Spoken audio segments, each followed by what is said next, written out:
I'd like to go back and talk about my life experiences and what happened and how that can be meaningful for everyone that's listening to this audience today.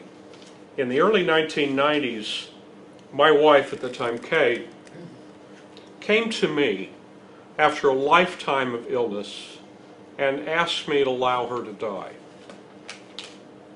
I've been through a lot of experiences, life and death experiences as a Marine pilot in Vietnam, and growing up in a very large family, and so I've had a lot of experiences with health, wellness, and death, and etc. in my life. But that was something that I simply didn't know how to face. When she was an infant, doctors in the United States took cobalt, which is highly radioactive, and irradiated her thymus gland to reduce inflammation. There were 500,000 people that this happened to, and virtually all of them are deceased at this point in time. And over 10,000 doctors died of radiation poisoning of this. The destruction of her thymus meant that she couldn't produce T cells. This was destroying her. Was destroying her life. It'd be like being on chemotherapy your whole lifetime. We had tried everything, the homeopathic medicine, herbal medicine, we tried Chinese medicine, Ayurvedic, virtually everything that we could get our hands on, and none of these worked. I had a friend that I was in business with that I didn't know had 2 PhDs. One of them was as a naturopathic doctor. He'd studied in Europe. And very quickly he got around to asking me if we tried colostrum. Now, I grew up on a ranch and a farm, and I knew that the animals, if they did not get colostrum, that first feeding, from the very first food of life, within hours, literally within 8 hours after birth, that they would die. Now, humans, we get some of our immune processes that take place inside the womb, but all other mammals do not. And so it seemed to make sense that if colostrum could save the life of every other mammal and could start and create the immune function and normalize and make that immune function strong enough to fight off every pathogen that was coming down the pike, then it had to have some ability to help my wife. We found when I first brought colostrum home, I was getting it from my friend. He was drying it, getting it from a local dairy farmer, and drying in his kitchen of all places because it wasn't commercially available. We couldn't go down to the health food store and buy colostrum at that time. You couldn't get it from New Image. It didn't exist. And so colostrum was a very rare and precious commodity. Kay wasn't really keen on the idea of taking the colostrum. Kay tripped, fell. She had a massive amount of cartilage tear in her left knee, and so she said, okay, I'll take your dang stuff, thinking it might help her knee, but not thinking that it was going to help her immune function at all. The next morning, we got up, and she walked into the kitchen. She'd taken off the cast, she'd taken and left the crutches by the side of the bed, and had forgotten all about them.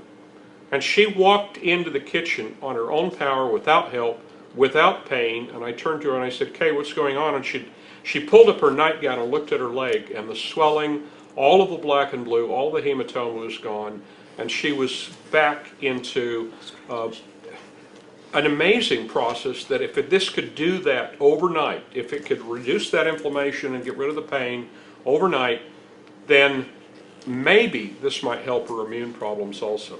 I'm a very curious person. I had to find out if this would help others.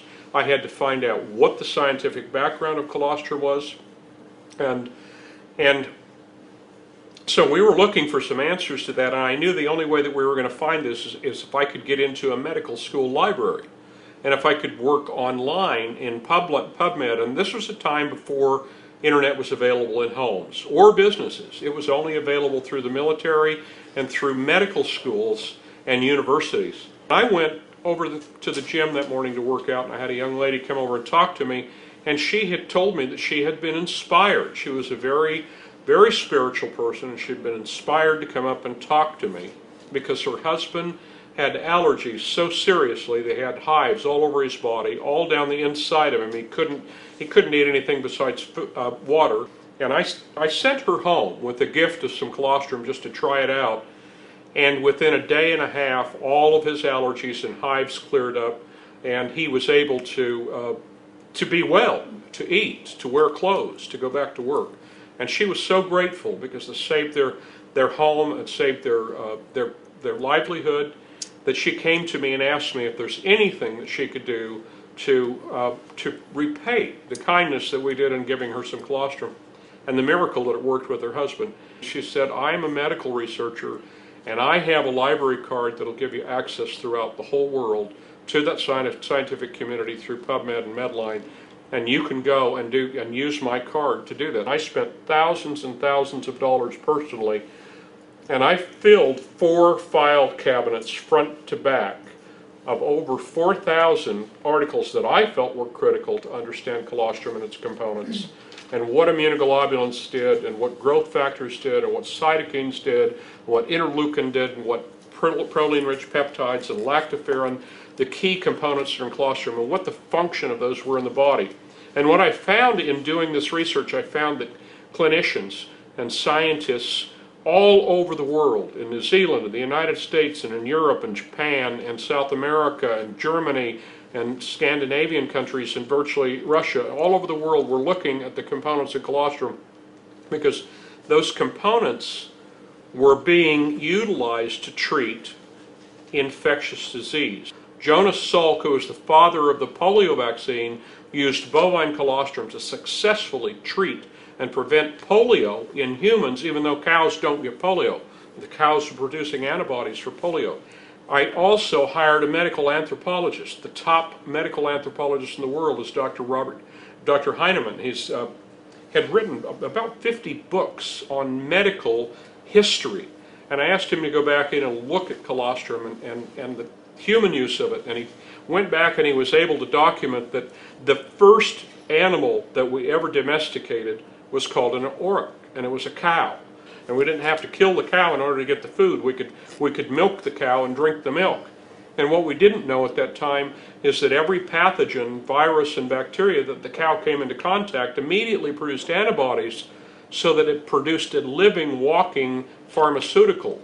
It was a store for us. It was instant vaccinations. The ancient Egyptians used colostrum for treating burns, for immune factors, for treating infection, for broken bones, for anti-aging. Cleopatra bathed in a colostrum and milk combination of honey. And the history of colostrum's use throughout India, through recorded history, was so important that here's a nation of vegetarians that revered colostrum and the benefits that it obtained out of this for the immune suppressed and the young and the older people in their society. For 4,000 years, colostrum was a true superfood. Why we did this, Kay and I sat down and gathered this information and put it together, is because no one in the world had done this. We had to share that information, that it was critical that we bring this information back again into the wealth of human knowledge.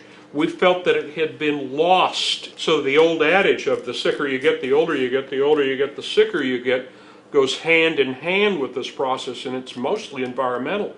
These aren't gene-driven diseases. These are diseases that are driven because of what we do to our body and what we put into it, that requires us to take something and get back into starting to create homeostasis. It's a big word for having our body function correctly so that we don't have a process of disease.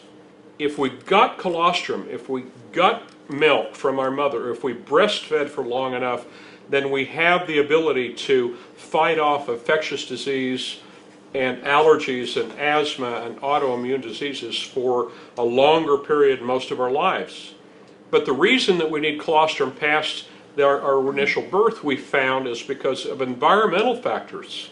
Autoimmune diseases mean where our body is attacking and destroying our own living cells and organs. Cancer is an improper functioning of the immune system, and it is partially and mostly responsible because of viruses infecting and creating abnormal reactions, overgrowth of our living cells. A majority of chronic disease begins in the gastrointestinal tract, begins in the bowel.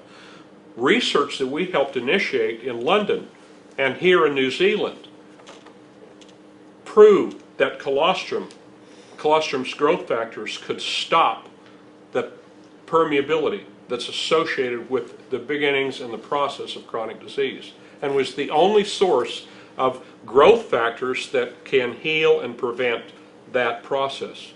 Colostrum has been proven in clinical trials with athletes to increase strength and stamina up to 20%, over and above any other food source in the world.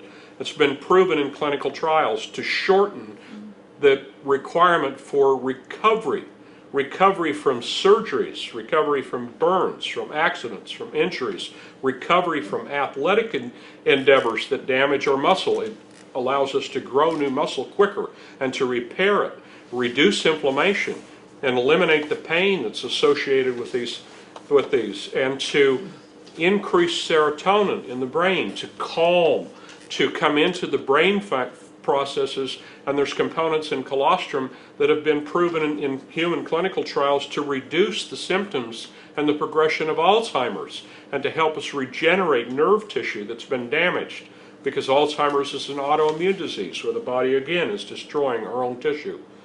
And here's the other amazing thing we found out, is that we found that over 120 components in colostrum that are incredible, every one of these in their right, are incredibly powerful healing components. They all work together in a synergistic basis. And why wouldn't they? We've had 100 million years to develop colostrum as a species, to be perfect for us as our first food, to do all of these functions for us, and to be able to do all of these functions for us all of our life.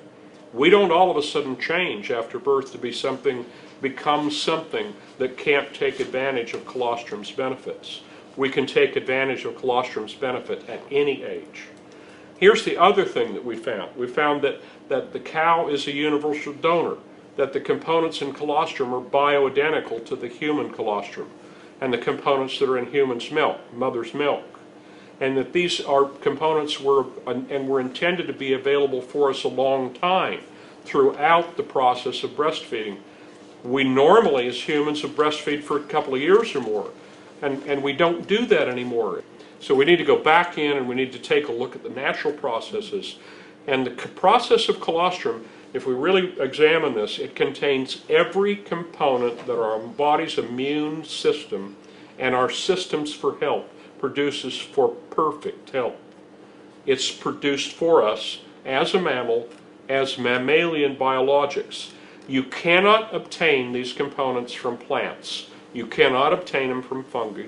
You cannot obtain them from mushrooms. You can't get these components from any other source in the world except from our own species. And colostrum is the true superfood, or something else would have been the very first food of your life. So it only made sense to us when we started looking at that from that standpoint, that as the very first food it did all these wonderful things and can continue to do it. But we also, I think it made sense to Kay and I to realize, and to all of the doctors and scientists that we introduced this science to, over 10,000 doctors in the United States use colostrum on a consistent basis with their patients today, because of the information that we've shared with them and are sharing with you tonight. And colostrum is truly a very miracle substance, and a miracle substance of life, the beginning food of our life.